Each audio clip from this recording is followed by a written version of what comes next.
Hello guys, welcome back to my channel drama series. Episode 6 तक की कहानी आपको पिछले वीडियो में बता चुकी हूँ, जिसका लिंक आपको मेरे वीडियो सेक्शन में मिल जाएगा। पिछले एपिसोड में हमने देखा था कि साई वान हाओ मेंग को अपने दिल की बात बता देती है कि वो उसे पसंद करती है, तो हाओ मेंग भी साई वान को बता देता है कि वो भी उसे पसंद करता है। आगे दोनों रोमांस करते हुए घर जाते हैं, तो वहाँ उन लोगों की मुलाकात सेंगनान से होती है। तो सेंगनान अपने भाई को ऐसी हरकत करते हुए देखकर पूरी तरह शॉक्ड हो जाती है और कहती है, क्या सच में तुम दोनों एक दूसरे को डेट कर रहे हो?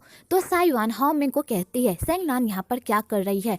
तुमने मुझसे कहा था ना कि तुम दोनों का ब्रेकअप हो गया है। अगर तुम दोनों का ब्रेकअप हो गया है तो सेंगनान यहाँ पर क्या कर रही है? तो हाओ मेंग साई वान को कुछ कहने ही वाला होता है कि तभी सेंगनान आग में घी डालने का काम करती है और हाओ मेंग के साथ फ्लर्ट करने लगती है। तो साई वान को लगता है कि हाओ मेंग ने उसे धोखा दिया, तो हाओ मेंग साई वान को समझाने की कोशिश करता है, पर साई वान हाओ मेंग की एक भी नहीं सुनती, उल्टा उसे थप्पड़ मार के वहाँ से चली जाती है। तो हाओ मेंग भी साई वान के पीछे पीछे नीचे जाता है और उसे समझाने की बहुत कोशिश करता है, पर साई वान हाओ मेंग की एक भी नहीं सुनती। उल्टा हाओ मेंग को बता देती है कि उसने सेंगनान से बदला लेने के लिए उसके साथ प्यार का नाटक किया था, वो सच में उससे प्यार नहीं करती। और ये कहकर साई वान वहाँ से चली जाती है। तो बेचारे हाओ मेंग का तो दिल ही टूट जाता है। तो सेंगनान को उन दोनों के लिए बुरा लगता है, क्योंकि उसे उन दोनों को देखकर पता चल जाता है कि वो दोनों एक दूसरे से बहुत प्यार करते हैं। आगे साई वान रोते रोते घर आती है, तो साई वान की मम्मी साई वान से पूछती है आखिरकार क्या हुआ। तो साई वान अपनी मॉम को सारी बातें बता देती है। तो उसकी मॉम को थोड़ा बुरा लगता है कि उसका और हाओ मेंग का ब्रेकअप हो गया। तो साई वान की मॉम साई वान को संभालती है और कहती है सब ठीक हो जाएगा, तुम चिंता मत करो। आगे हाओ मेंग साई वान को बहुत बार कॉल करता है, पर साई वान हाओ मेंग का कॉल नहीं उठाती और उसे इग्नोर करती है। आगे हाओ मेंग की मॉम हाओ मेंग को डिनर पे बुलाती है और उसे समझाने की बहुत कोशिश करती है कि साई वान अच्छी लड़की नहीं है, पर हाओ मेंग उन लोगों की बात नहीं सुनता और कहता है चाहे कुछ भी हो जाए मैं साई वान से ब्रेकअप नहीं करूंगा। और इस बात पर हाओ मेंग के पापा भी हाओ मेंग को ही सपोर्ट करते हैं और ये कहकर हाओ मेंग वहाँ से चला जाता है। तो बेचारी हाओ मेंग की मॉम और सेंगनान ये सुनकर पूरी तरह शॉक्ड ही हो जाते हैं। आगे साई वान की मॉम हाओ मेंग से मिलने जाती है ताकि वो उन दोनों का पैचअप करवा सके और उसके ऑफिस जाकर जादू टोना करती है कि तभी उधर से हाओ मेंग आ जाता है। तो साई वान की मॉम हाओ मेंग को अच्छे से ट्रीट करती है और कहती है मैं तुम्हारे लिए कुछ लेकर आई हूँ, प्लीज इसे चुपचाप खा लो।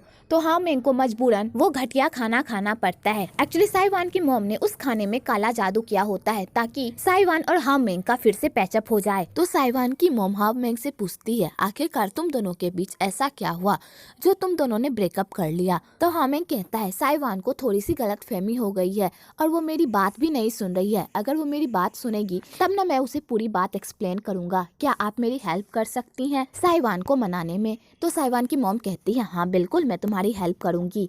आगे साई वान की मॉम हाओ मेंग को घर लेकर जाती है। तो साई वान जैसे ही हाओ मेंग को अपने सामने देखती है तो वो आग बबूला हो जाती है और हाओ मेंग को अपने घर से बाहर निकाल देती है और कहती है मुझे तुम्हारी कोई बात नहीं सुननी। कल मैंने तुमसे कह दिया था ना कि हमारा ब्रेकअप हो गया है, फिर तुम यहाँ किस मुँह से आए हो? तो हाओ मेंग साई वान को समझाने की कोशिश करता है कि एक बार वो उसकी बात सुन ले। तो साई वान कहती है ठीक है, मैं तुम्हारी बात सुनूंगी, बताओ तुम्हें क्या कहना है। तो हाओ मेंग साई वान को कहता है जैसा तुम्हें लगता है कि मेरे और सेंगनान के बीच कुछ चल रहा है वैसा कुछ भी नहीं है। सेंगनान मेरी बहन है, जब हम दोनों सगे भाई बहन हैं तो फिर एक दूसरे को डेट कैसे कर सकते हैं? तो साई वान जैसे ये सुनती है उसका गुस्सा और 7वें आसमान पर पहुंच जाता है और वो कहती है तुम दोनों भाई बहन ने मिलकर मुझे बेवकूफ बनाने की कोशिश की, मैं तुम दोनों को कभी माफ नहीं करूंगी, इसलिए आज के बाद मेरे सामने आने की कोशिश भी मत करना, मैं तुम्हारी शकल भी देखना नहीं चाहती। तो बेचारे हाओ मेंग ने जो सोचा था कि सच्चाई बताने के बाद उन दोनों के बीच सब कुछ ठीक हो जाएगा, वैसा तो कुछ हुआ ही नहीं, उल्टा साई वान और उससे गुस्सा हो गई। तो हाओ मेंग साई वान से सीरियसली पूछता है क्या तुम्हें एक बार भी मुझसे प्यार नहीं हुआ? तो साई वान कहती है बिल्कुल भी नहीं। तो हाओ मेंग का ये सुनकर दिल टूट जाता है। तो साई वान भी हाओ मेंग से पूछती है क्या तुम्हें मुझसे प्यार हुआ था? तो हाओ मेंग कहता है मुझे भी तुमसे कभी भी प्यार नहीं हुआ और हाओ मेंग ये कहकर वहाँ से चला जाता है। दोनों को एक दूसरे से प्यार है, पर ईगो की वजह से दोनों एक दूसरे को अपने दिल की बात नहीं कह पाते। इधर हाओ मेंग की मॉम हाओ मेंग को घर वापस लेने के लिए आती है।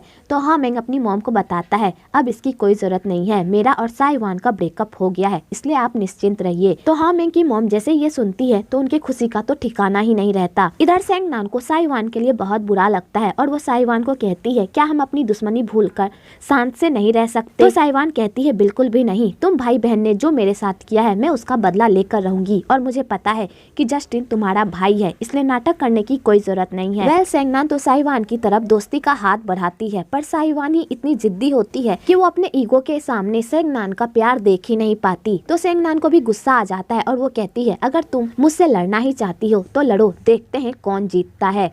जियांग को जब पता चलता है जिस कंपनी में साइवान काम करती है उसी कंपनी में सेंगनान भी काम करती है और सेंगनान भी उसके लिए एक प्रपोजल लेकर आई हुई होती है, तो जियांग ये देखकर बहुत खुश होता है और अपनी सेक्रेटरी से कहता है सेंगनान से मेरी एक मीटिंग फिक्स करवाओ। तो उसकी सेक्रेटरी कहती है ठीक है बॉस। आगे सेंगनान प्रेसिडेंट से मिलने जाती है तो उसे वहाँ जाकर पता चलता है कि प्रेसिडेंट कोई और नहीं बल्कि जियांग है। तो जियांग सेंगनान को कहता है मैं तुम्हें ये बात पहले ही बता देने वाला था कि मैं इस कंपनी का प्रेसिडेंट हूँ, लेकिन अगर मैं तुम्हें पहले ही बता देता तो तुम फिर भाग जाती जैसे तुम पहले भाग जाया करती थी, इसलिए मैंने तुम्हें पहले नहीं बताया। आगे जियांग सेंगनान से पूछता है जिस कंपनी में तुम काम कर रही हो उसी कंपनी में साइवान भी काम कर रही है और तुम दोनों ने इस कंपनी को अपना अपना प्रपोजल भेजा, आखिरकार माजरा क्या है। तो सेंगनान जियांग को बता देती है कि वो दोनों मैनेजर की पोस्ट के लिए लड़ रही है। तो जियांग ये सुनकर शॉक्ड हो जाता है और सेंगनान को कहता है चलो बाहर खाने चलते हैं। आगे वो दोनों एक कैफे में जाते हैं खाना खाने के लिए। तो सेंगनान कहती है ये कैफे बिल्कुल नहीं बदला, ये बिल्कुल पहले जैसा ही है जब हम लोग हाई स्कूल से यहाँ पर आते थे मौज मस्ती करने के लिए। कि तभी एक फ्लैशबैक दिखाया जाता है। हाई स्कूल में सेंगनान हमेशा चोरी छुपे जियांग को ही देखा करती थी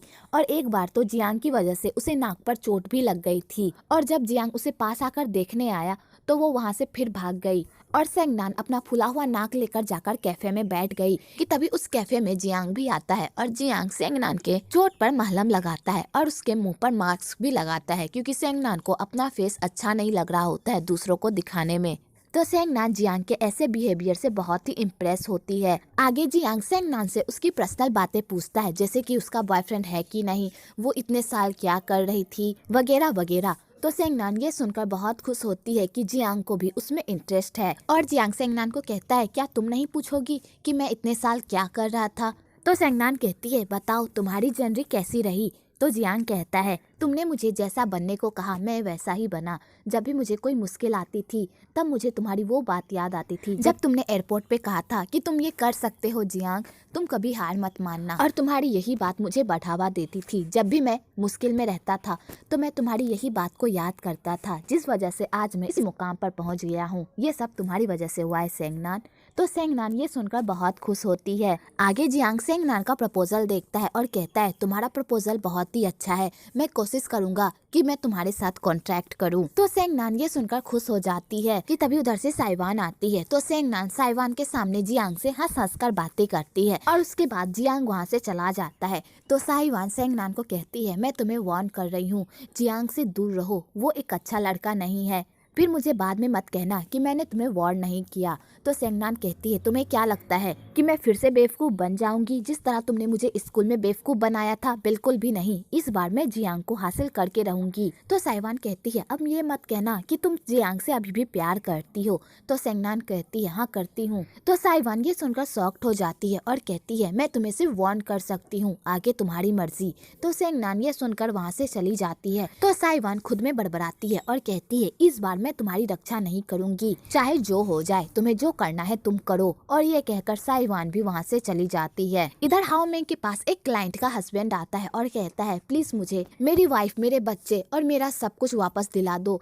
मैं उनके बिना नहीं जी सकता। तुम्हारी वजह से मेरा सब कुछ छिन गया, मेरी वाइफ, मेरे बच्चे, मेरे पैसे, मेरे पास कुछ भी नहीं है, प्लीज मेरी हेल्प कर दो। तो हाओ मेंग कहता है मैं तुम्हारी हेल्प नहीं कर सकता, इसलिए यहाँ से जाओ। तो उस क्लाइंट को हाओ मेंग पर गुस्सा आ जाता है क्योंकि हाओ मेंग की वजह से ही उसकी फैमिली बर्बाद हो गई। तो वो हाओ मेंग को कहता है जिस तरह तुमने मुझसे सब कुछ छीना है मैं भी तुमसे तुम्हारा सब कुछ छीन लूंगा। और ये कहकर वो क्लाइंट का हस्बैंड वहाँ से चला जाता है। तो जिन कहता है बॉस मुझे इस आदमी से बहुत ही घटिया वाइब्स आ रहे हैं, मुझे लगता है ये कुछ करेगा। तो हाओ मेंग कहता है हमारे प्रोफेशन में ऐसे लोग आते ही रहते हैं, इसलिए इन लोगों की बातों पर ज्यादा ध्यान मत दो। और हाओ मेंग भी उस क्लाइंट के हस्बैंड के बातों पर ज्यादा ध्यान नहीं देता। इधर चेयरमैन जियांग को कहता है तुमने साइवान के बजाय सेंगनान का प्रोजेक्ट क्यों चूज किया? साइवान का प्रोजेक्ट अच्छा है इसलिए उसका ही प्रोजेक्ट चूज करो, समझे। तो जियांग कहता है लेकिन सेंगनान का भी प्रोजेक्ट अच्छा है। तो चेयरमैन कहता है जैसा मैं कह रहा हूँ वैसा करो। तो जियांग कहता है ठीक है चेयरमैन, जैसा आप चाहे। और ये कहकर जियांग वहाँ से चला जाता है। तो चेयरमैन अपने बंदे को कहता है जियांग पर नजर रखो, ये कहाँ जाता है और क्या करता है, क्योंकि मुझे इस पर शक हो रहा है, ये कुछ कर रहा है जो हमें नहीं पता, इसलिए मुझे इसके पल पल की खबर चाहिए, समझे। इधर एक कंपनी साइवान पर रिश्वत लेने के लिए केस कर देती है। आगे साइवान को जब इस बारे में पता चलता है तो बेचारी के तो होश ही उड़ जाते हैं और वो अपनी बॉस को कहती है बॉस मेरा इन सब में कोई हाथ नहीं है, मुझ पर झूठा इल्जाम लगाया जा रहा है।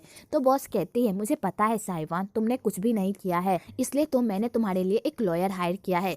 ये लॉयर बहुत ही अच्छा है, इसने मेरा डाइवोर्स भी करवाया था और वही अब तुम्हें इस प्रॉब्लम से बाहर निकालेगा। कि तभी उधर से हाओ मेंग की एंट्री होती है। तो साइवान हाओ मेंग को देखकर पूरी तरह शॉक्ड हो जाती है और साइवान सोचने लगती है कि शायद हाओ मेंग इसी मौके का फायदा उठाकर उसे पटाने की कोशिश कर रहा है, पर होता इसका उल्टा है। हाओ मेंग साइवान से केस के रिलेटेड ही सारे सवाल पूछता है, वो भी प्रोफेशनल होकर, और साइवान की तरफ जरा सा भी नहीं देखता। तो साइवान ये देखकर शॉक्ड हो जाती है और सोचने लगती है क्या ये बंदा सच में अपने काम की वजह से यहाँ पर आया है। आगे हाओ मेंग साइवान से केस के रिलेटेड सारे सवाल पूछ लेता है और कहता है अब से मैं तुम्हारा लॉयर हूँ, इसलिए तुम्हें अपना फोन उठाना होगा, चाहे तुम जहाँ भी रहो तुम्हें मेरे कॉल का आंसर करना होगा, समझी। और हाओ मेंग ये सारी बातें साइवान से रिकॉर्ड भी करवाता है। तो बेचारी साइवान के पास कोई ऑप्शन नहीं बचता और उसे भी हामी भरनी पड़ती है। कि तभी उधर से सेंगनान आती है और उसे जब इस बारे में पता चलता है तो वो पूरी तरह शॉक्ड हो जाती है और अपने भाई को खींचकर बाहर लेकर जाती है। तो सारे कलीग सेंगनान को ही देखने लगते हैं। तो साइवान सारे कलीग्स को बताती है कि उसके और हाओ मेंग के बीच कुछ भी नहीं चल रहा, हाओ मेंग बस उसकी हेल्प करने आया है, वो भी प्रोफेशनल होकर। और तुम लोगों को ऐसा लगता है कि सेंगनान और हाओ मेंग गर्लफ्रेंड बॉयफ्रेंड है, तो ऐसा बिल्कुल नहीं है, वो दोनों सगे भाई बहन है। और ये कहकर साइवान वहाँ से चली जाती है। तो सारे कलीग्स उन तीनों के बारे में गॉसिप करने लगते हैं। आगे सेंगनान अपने भाई से पूछती है तुम यहाँ पर क्या करने आए हो। तो हाओ मेंग सेंगनान को कहता है तुम्हारी बॉस मेरी क्लाइंट थी और उन्होंने ही मुझे ये केस को कहा। तो सेंगनान कहती है जहाँ तक मैं जानती हूँ आप सिर्फ डाइवोर्स वाले ही केस लेते हो, फिर आप फ्रॉड वाले केस कहाँ से लेने लगे। आप ये सब साइवान की वजह से कर रहे हो ना। अगर आप ये सब साइवान की वजह से कर रहे हो तो साइवान इतनी जल्दी मानने वाली नहीं है, मुझे पता है वो एक नंबर की जिद्दी लड़की है। अगर आप सच में साइवान को अपनी जिंदगी में वापस लाना चाहते हो तो जाकर उससे माफी मांगो, तभी आपको साइवान माफ करेगी। तो हाओ मेंग सेंगनान के मुंह से ऐसी बातें सुनकर पूरी तरह शॉक्ड हो जाता है और कहता है कल तक तो तुम इस रिश्ते के खिलाफ थी और आज तुम मुझे खुद इस रिश्ते के लिए एडवाइस दे रही हो। आखिरकार माजरा क्या है, पक्का इसमें तुम्हारा कोई ना कोई मोटिव जरूर होगा, बताओ मुझे। तो सेंगनान कहती है ऐसा कुछ भी नहीं है भाई, आप हमेशा अपनी बहन पर शक क्यों करते हो। मैं सच में चाहती हूँ कि आपको आपका प्यार मिले और आपने पहली बार किसी लड़की को पसंद किया है, तो मैं आप दोनों के बीच में कैसे आ सकती हूँ। और साइवान अपनी नौटंकी करके वहाँ से चली जाती है। तो बेचारा हाओ मेंग ये सुनकर तो पूरी तरह हिल जाता है और सोचने लगता है क्या सच में सेंगनान का रवैया साइवान के लिए बदल गया, क्या सच में वो उन दोनों के रिश्ते के लिए खुश है। वेल इधर सेंगनान का कुछ और ही मोटिव होता है। एक्चुअली सेंगनान ये चाहती है कि साइवान उसके भाई के साथ सेट हो जाए ताकि साइवान जियांग की लाइफ में दोबारा वापस ना जा पाए और ना ही जियांग साइवान को अपनी लाइफ में वापस पा सके। और सेंगनान के पास यही रास्ता है जियांग की लाइफ में घुसने का। और सेंगनान को पता होता है कि उसके भाई का नेचर कैसा है और उसका भाई कभी भी साइवान जैसी लड़की से शादी नहीं करेगा। और सेंगनान यही सोच कर बहुत खुश होती है। अगले दिन हाओ मेंग को कोई धमकी भरा बॉक्स भेजता है। तो जिन कहता है बॉस ये तीसरी बार है, हमें इसे अनदेखा नहीं करना चाहिए, क्या पता कोई सच में आपको धमकी दे रहा हो। तो हाओ मेंग कहता है इस बात को ज्यादा सीरियसली मत लो, तुम्हें पता है ना हम लोग जिस प्रोफेशन में काम करते हैं उन सब मामले में ये धमकी आना लाजिम है, इसलिए इस बात को ज्यादा सीरियसली मत लो, ठीक है। वेल हाओ मेंग अपने सेक्रेटरी को तो कह देता है कि इस बात को ज्यादा सीरियसली मत लो, पर हाओ मेंग को भी थोड़ा डर लगने लगता है कहीं सच में कोई उससे बदला लेने की कोशिश तो नहीं कर रहा। इधर सेंगनान अपने स्कूल जाती है किसी काम से। तो वहाँ पर कुछ बच्चे बास्केटबॉल खेल रहे होते हैं। तो सेंगनान को लगता है कि फुटबॉल उसकी तरफ आ रही है, जिस चक्कर में बेचारी नीचे गिर जाती है। कि तभी वहाँ पर जियांग आ जाता है और वो सेंगनान को देख लेता है। तो जियांग सेंगनान को कहता है तुम्हारे पैरों में तो ज्यादा चोट लग गई है, चलो मैं तुम्हें छोड़ देता हूँ। तो सेंगनान कहती है कोई बात नहीं, मैं घर चली जाऊंगी, तुम टेंशन मत लो। तो जियांग सेंगनान की एक भी नहीं सुनता और उसे अपनी गोद में उठाकर ले जाता है और वो दोनों रास्ते में बात करते हुए जाते हैं। तो सेंगनान जियांग के इतने करीब आकर बहुत खुश होती है। वेल आपको यहाँ इनका क्यूट सा मोमेंट भी देखने को मिलेगा। आगे जियांग ऑफिस की तरफ जा रहा होता है कि तभी उसकी नजर एक गाड़ी पर करती है जो उसका पीछा कर रही होती है। तो जियांग अपनी चालाकी से गाड़ी इतनी स्पीड चलाता है कि वो बंदा जियांग को ढूंढता रह जाता है कि तभी उधर से जियांग उस गाड़ी के आगे अपनी गाड़ी रोक देता है और उस बंदे को बाहर निकालकर उस कैमरे को देखता है। उस कैमरे में उसकी और सेगनान की ढेर सारी पिक होती है। तो जियांग ये सब देखकर शॉक्ड हो जाता है और उस बंदे से पूछता है, तुम्हें मेरा पीछा करने को किसने कहा? तो वो बंदा जियांग से डर जाता है और उसे बता देता है कि ये काम चेयरमैन ने उसे करने को कहा था। तो जियांग ये सुनकर हंसने लगता है और उस बंदे को कहता है, मुझे कोई आश्चर्य नहीं है कि ये काम चेयरमैन ने करवाया होगा, लेकिन अब से सिर्फ तुम मेरे लिए काम करोगे। मैं तुम्हें जो चेयरमैन को देने को कहूँगा तुम सिर्फ वही चेयरमैन को दोगे और वही तुम बताओगे, समझे? और अगर तुमने मेरा काम नहीं किया तो तुम्हें पता ही है मैं तुम्हारे साथ क्या करूँगा। तो वो बंदा पूरी तरह डर जाता है और जियांग की बात मान लेता है। इधर हाओमेंग मन बना लेता है कि वो साइवान से माफी मांग कर रहेगा और हाओमेंग साइवान के पास जाता है माफी मांगने के लिए और बेचारा पूरी कोशिश करता है पर बेचारे के मुंह से एक बोली भी नहीं फूटती। तो साइवान को हाओमेंग पर बहुत गुस्सा आता है और वो कहती है, अगर तुम मुझसे माफी मांगना चाहते हो तो सीधा मांगो ना, या मैं ऐसा कहूँ कि तुमने आज तक किसी से माफी ही नहीं मांगी है, इसलिए तुम्हें माफी मांगने में इतनी प्रॉब्लम हो रही है। तो बेचारा हाओमेंग बहुत कोशिश करता है पर उससे नहीं हो पाता। तो बेचारा साइवान के सामने बहाना बनाकर वहाँ से जाने लगता है कि तभी साइवान को जियांग का कॉल आता है और वो उससे मिलने बुलाता है। तो हाओमेंग ये सब सुन लेता है और साइवान से पूछता है, तुम किससे मिलने जा रही हो? तो साइवान कहती है, मैं जिससे भी मिलने जाऊं इससे तुम्हारा कोई लेना देना नहीं है, समझे? और ये कहकर साइवान वहाँ से चली जाती है। तो हाओमेंग भी साइवान का पीछा करता है और उसके पीछे पीछे मॉल जाता है। इधर साइवान जियांग से मिलती है और पूछती है, तुमने मुझे यहाँ पर क्यों बुलाया है? तो जियांग कहता है, मैंने सुना है कि तुम बहुत ही अच्छा सेल्स करती हो, इसलिए मैं चाहता हूँ कि तुम मेरे लिए एक अच्छी टाई चूज करो। तो साइवान कहती है, तुमने मुझे इस काम के लिए यहाँ पर बुलाया है? तो जियांग कहता है, तो क्या हुआ, क्या तुम मेरे लिए इतना नहीं कर सकती? और जियांग साइवान के साथ फ्लर्ट करने लगता है। तो साइवान को बिल्कुल पसंद नहीं आता और वो कहती है, मुझे तुम्हारे लिए टाई ही चूज करनी है ना, तो लो ये टाई बहुत अच्छी है और इसे पहनकर अपनी मीटिंग में चले जाना, ये तुम पर बहुत ही जचता है। और ये कहकर साइवान वहाँ से चली जाती है। तो जियांग फिर भी साइवान का पीछा नहीं छोड़ता और कहता है, तुम मुझसे इतना रूडली बात क्यों करती हो? आखिरकार मैंने तुम्हारे साथ क्या किया है? तो साइवान कहती है, इतने भोले बनने का भी नाटक मत करो, तुम्हें भी पता है कि तुमने मेरे साथ क्या किया है। क्या तुम भूल गए कि तुमने स्कूल में मेरे साथ क्या किया था? तुमने अपने फायदे के लिए मेरा इस्तेमाल किया था और मुझे पता है इस बार भी तुम्हारा कोई ना कोई मोटिव जरूर है, इसलिए तुम इस तरह की हरकतें कर रहे हो। कि तभी जियांग साइवान को जबरदस्ती किस कर लेता है।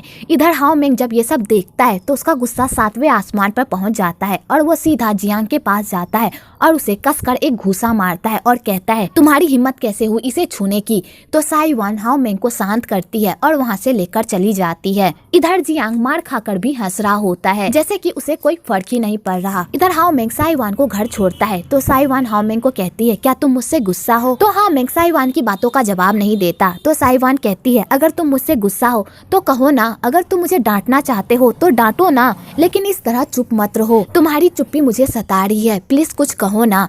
तो हाओमेंग कुछ भी नहीं कहता। तो साइवान गुस्से से कार से उतर जाती है और बाहर जाकर चिल्ला कर कहती है, तुम्हें भी लगता है ना कि मैं एक रैंडम लड़की हूँ जो किसी को भी पटाते फिरती है और जब मेरा मन भर जाता है तो मैं उससे ब्रेकअप कर लेती हूँ। मेरे अंदर तो कोई फीलिंग्स ही नहीं है, मैं तो सबकी फीलिंग्स के साथ खेलती हूँ। तुम्हें मैं इसी टाइप की लड़की दिखती हूँ ना, मैं जिसे चाहूँ जब चाहूँ उसे किस कर लेती हूँ। तुम्हें मैं इसी टाइप की लड़की लगती हूँ ना, इसलिए तुम मुझसे बात नहीं कर रहे। तुम्हें जो मेरे बारे में सोचना है सोचो। अगर तुम्हें लगता है कि मैं एक घटिया लड़की हूँ, हाँ मैं एक घटिया लड़की हूँ। और ये कहते कहते साइवान रोने लगती है। तो हाँ मैं कार से उतरता है और जाकर साइवान को हक कर लेता है और कहता है, मैं तुमसे गुस्सा नहीं हूँ, बस मुझे डर लग रहा है कि कहीं मैं तुम्हें खो ना दूं। जब उस इंसान ने तुम्हें किस किया तो मुझे लगा कि मैंने तुम्हें खो दिया, इसलिए और यही बात मुझे सताए जा रही है। और ये कहकर हाओमेंग वहाँ से चला जाता है। तो साइवान को हाओमेंग के लिए बहुत बुरा लगता है और वो हाओमेंग को रोकने की बहुत कोशिश करती है, लेकिन उससे पहले ही हाओमेंग वहाँ से चला जाता है। आगे साइवान डिसाइड कर लेती है कि वो हाओमेंग से माफी मांग लेगी और अपने रिश्ते एक नई शुरुआत करेगी। और साइवान हाओमेंग के घर भी जाती है पर हाओमेंग घर ही नहीं आता।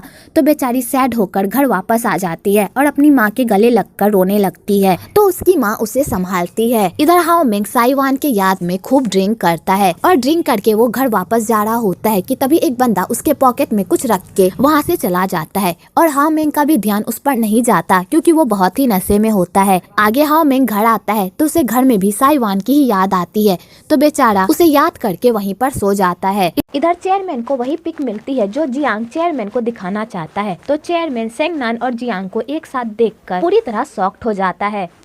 इधर सेंगनान जियांग के साथ डिनर पर जाती है कि तभी जियांग को सेंगनान का कॉल आता है। तो साइवान सेंगनान का कॉल देख लेती है। तो जियांग साइड में जाकर साइवान से बात करता है। तो साइवान कहती है मुझे तुमसे मिलना है। तो जियांग कहता है मैं अभी एक क्लाइंट के साथ बिजी हूँ, मैं इससे फ्री होता हूँ तब तुमसे मिलता हूँ। तो साइवान कहती है ठीक है। तो सेंगनान जियांग से पूछती है तुम्हें अभी साइवान का कॉल आया था ना, मुझसे ये सब छुपाने की कोई जरूरत नहीं है, ठीक है। तो जियांग सेंगनान को बताता है कि मैं तुम्हारे प्रपोजल को एक्सेप्ट नहीं कर सकता क्योंकि तुम्हारा प्रपोजल उतना अच्छा नहीं है जितना साइवान का है। साइवान के प्रपोजल से हमें बहुत फायदा होगा, इसलिए हमारी कंपनी साइवान के प्रोजेक्ट के साथ कॉन्ट्रैक्ट साइन करेगी। प्लीज मुझे माफ कर दो, मैं तुम्हें ये सब ऐसे बताना नहीं चाहता था, लेकिन कंपनी यही चाहती है। तो सेंगनान को ये सुनकर बहुत गुस्सा आता है और वो कहती है चाहे मैं कितनी ही क्यों ना मेहनत कर लूँ, तुम हमेशा साइवान को ही चुनोगे। चाहे मेरा प्रोजेक्ट उससे अच्छा ही क्यों ना हो, तब भी तुम साइवान को ही चुनोगे। जब तक हमारे बीच साइवान है तब तक तुम साइवान को ही चुनोगे और मुझे रिजेक्ट करते रहोगे। तो जियांग उठकर सेंगनान के पास जाता है और कहता है तुम जैसा सोच रही हो वैसा कुछ भी नहीं है। तो सेंगनान कहती है तुम्हें इन सब का जवाब देने की कोई जरूरत नहीं है क्योंकि अब ये उतना मायने नहीं रखता। और ये कहकर सेंगनान जाने लगती है, पर वो रुक जाती है और कहती है अब कोई मायने नहीं रखता कि मैं साइवान से हारूं या ना हारूं, मैं खुद ही अपनी हार स्वीकार करती हूँ।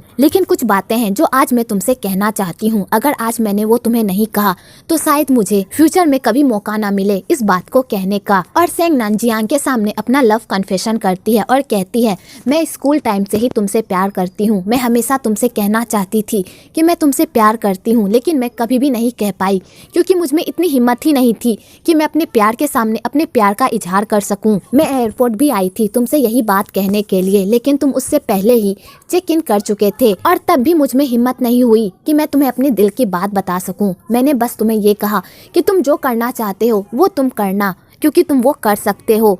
और ये कहकर मैं वहाँ से चली आई, लेकिन ऐसा एक दिन भी नहीं हुआ जब मैं तुम्हें भूली हूँ। मैंने हमेशा तुम्हारा ही इंतजार किया है और हमेशा मैंने तुमसे ही प्यार किया है। लेकिन तुम टेंशन मत लो, ये आखिरी बार है जो मैं तुमसे कह रही हूँ कि मैं तुमसे प्यार करती हूँ। आज के बाद मैं तुम्हें कभी भी परेशान नहीं करूँगी और ना ही तुम्हारे और साइवान के बीच में आऊंगी। कहकर सेंगनान वहाँ से चली जाती है। तो जियांग को सेंगनान के लिए बहुत बुरा लगता है और वो भी सेंगनान के पीछे चला जाता है। इधर हाओ मेंग को होश आता है कि तभी उसकी नजर उसी फोटो पर पड़ती है। तो उसे याद आता है कि कल रात किसी ने उसके पॉकेट में ये फोटोज रखे थे।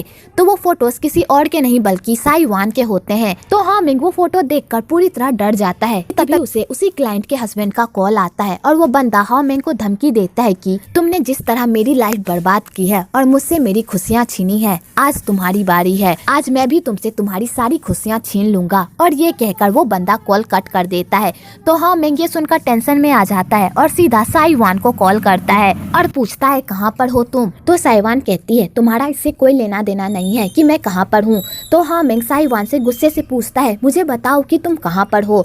तो साइवान हाओ मेंग को बता देती है कि वो कहाँ पर है। इधर वो बंदा साइवान पर पेट्रोल छिड़क देता है और उसे जलाने ही वाला होता है कि तभी सेंगनान बीच में आ जाती है साइवान को प्रोटेक्ट करने के लिए। तो वो बंदा फिर भी नहीं रुकता और वो उन दोनों को भी जलाने ही वाला होता है कि तभी उधर से जियांग की एंट्री होती है और जियांग उस बंदे को मारकर नीचे गिरा देता है। तो वो बंदा वहाँ से भाग जाता है और इसी तरह वो दोनों मिलकर साइवान की जान बचा लेते हैं। आगे हाओ मेंग वहाँ पर आता है और साइवान को सुरक्षित देखकर वो राहत महसूस करता है। तो पुलिस वाले हाओ मेंग से पूछते हैं क्या तुम उस बंदे को जानते हो। तो हाओ मेंग कहता है हाँ मैं उसे जानता हूँ, वो मेरे क्लाइंट का हस्बैंड है, मैंने ही इन दोनों का डाइवोर्स करवाया था और ये मुझे बहुत दिनों से धमकी भरा मैसेज भी भेज रहा है। तो वो पुलिस वाला कहता है फिर वो बंदा साइवान के पीछे क्यों पड़ा हुआ है, साइवान तो इस बंदे को जानती भी नहीं है और ना ही इन दोनों की कोई दुश्मनी है, क्या ये बंदा आपकी वजह से साइवान के पीछे पड़ा है, वैसे आप दोनों का क्या रिश्ता है। तो हाओ मेंग पुलिस वाले को बताता है कि वो और साइवान एक अच्छे दोस्त हैं और साइवान उसकी क्लाइंट भी है। तो वो पुलिस वाला कहता है ओ ऐसी बात है, फिर भी आप लोग सतर्क रहिएगा, हम लोग उस बंदे को पकड़ने की पूरी कोशिश करेंगे। और ये कहकर वो पुलिस वाला वहाँ से चला जाता है। तो हाओ मेंग साइवान से पूछता है क्या तुम ठीक हो। तो साइवान कहती है हाँ मैं ठीक हूँ। तो हाओ मेंग साइवान को कहता है चलो मैं तुम्हें घर छोड़ देता हूँ। कि तभी जियांग कहता है इसकी कोई जरूरत नहीं है, मैं साइवान को घर छोड़ देता हूँ, वो बंदा तुम्हारे पीछे पड़ा हुआ है, अगर साइवान तुम्हारे साथ गई तो वो बंदा फिर से साइवान को चोट पहुँचाने की कोशिश करेगा और जियांग साइवान को लेकर वहाँ से चला जाता है। तो हाओ मेंग को जियांग पर बहुत गुस्सा आता है और वो सेंगनान से पूछता है आखिरकार ये बंदा कौन है जो साइवान के आगे पीछे डोल रहा है। तो सेंगनान हाओ मेंग को बताती है कि ये बंदा वही है जिस बंदे की वजह से उन दोनों के बीच लड़ाई हुई थी हाई स्कूल में। तो हाओ मेंग के तो ये सुनकर तोते ही उड़ जाते हैं। तो सेंगनान अपने भाई को कहती है भाई अब साइवान का पुराना प्यार वापस आ गया है और साइवान भी अब उसे ही डेट करेगी और दोनों एक दूसरे को पसंद भी करते हैं, इसलिए अब हमारी दाल नहीं गलने वाली, इसलिए आपको साइवान का पीछा छोड़ देना चाहिए। तो हाओ मेंग ये सुनकर तो और ही बौखला जाता है और सेंगनान को कहता है चलो मैं तुम्हें घर छोड़ देता हूँ। आगे जियांग साइवान को घर छोड़ता है और जियांग साइवान से कल के लिए माफी भी मांगता है। तो साइवान ये देखकर शॉक्ड हो जाती है और जियांग से कहती है आखिरकार तुम मुझसे चाहते क्या हो, तुम मेरा पीछा क्यों कर रहे हो। तो जियांग कहता है मैं तुम्हारी लाइफ से हमेशा हमेशा के लिए चला जाऊंगा, लेकिन उसके लिए तुम्हें मेरा एक काम करना होगा, तुम्हें इस प्रोजेक्ट को हमारे कंपनी के साथ करना होगा, इसलिए जितनी जल्दी तुम इस प्रोजेक्ट को खत्म करोगी उतनी जल्दी हम दोनों एक दूसरे से दूर हो पाएंगे। तो अब फैसला तुम्हारे हाथ में है। तो साइवान कहती है ठीक है, मुझे तुम्हारा डील मंजूर है। इधर हाओ मेंग और सेंगनान उन दोनों को बाहर से देख रहे होते हैं। तो हाओ मेंग बेचारे का तो दिल ही टूट गया होता है उन दोनों को एक साथ देखकर। आगे चेयरमैन जियांग को कहता है तुमने बहुत अच्छा काम किया साइवान के साथ प्रोजेक्ट साइन करवाकर, लेकिन तुम्हें तो कोई प्रॉब्लम नहीं होगी ना साइवान के साथ काम करने में, क्योंकि साइवान तुम्हारा पहला प्यार थी, इसलिए मैं तुमसे ये पूछ रहा हूँ। तो जियांग कहता है अब हम दोनों के बीच ऐसा वैसा कुछ भी नहीं है, इसलिए आप टेंशन मत लीजिए। तो चेयरमैन कहता है फिर ठीक है, तुम साइवान के साथ मेरी एक डिनर डेट फिक्स करो, मैं उससे पर्सनली मिलना चाहता हूँ। और ये कहकर चेयरमैन वहाँ से चला जाता है। आगे चेयरमैन अपने मन ही मन में कहता है वो बुढ़ा आदमी